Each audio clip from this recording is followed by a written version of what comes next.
అభివృద్ధి ప్రజా సంక్షేమం తెలంగాణ ప్రభుత్వ లక్ష్యమని మంత్రి తలసాని శ్రీనివాస్ యాదవ్ అన్నారు.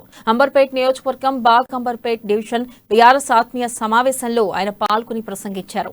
తెలంగాణ రాష్ట్రం ఏర్పడిన తర్వాతనే అనేక అభివృద్ధి కార్యక్రమాలు జరుగుతున్నాయని చెప్పారు. అంబర్పేట్లో 20 సంవత్సరాల్లో జరిగిన అభివృద్ధి గడిచిన 4 ఏళ్లలో జరిగిందన్నారు. కేంద్రంలోని బీజేపీ కులాలు మతాలతో ప్రజల మధ్య విభేదాలు సృష్టించి రాజకీయ పబ్బం గడుపుకుంటున్నారని విమర్శించారు. ఎమ్మెల్యేగా ఉండి అంబర్పేట్ కేంద్ర మంత్రిగా ఉండి సికింద్రాబాద్ ప్రజలకు కిషన్ రెడ్డి చేసింది ఏమీ లేదని వ్యాఖ్యానించారు.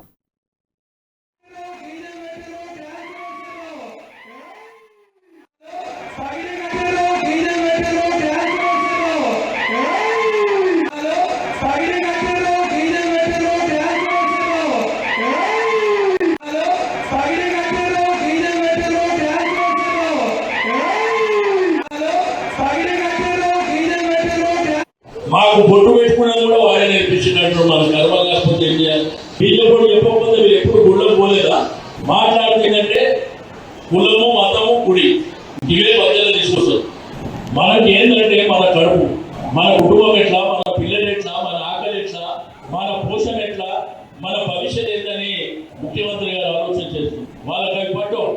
రెండోది మీ అందరికీ కూడా మరి ముఖ్యమంత్రి గారు చెప్పిన ఒక మంచి కాలేజ్ వెంకటేష్ గారు అడగగానే మరి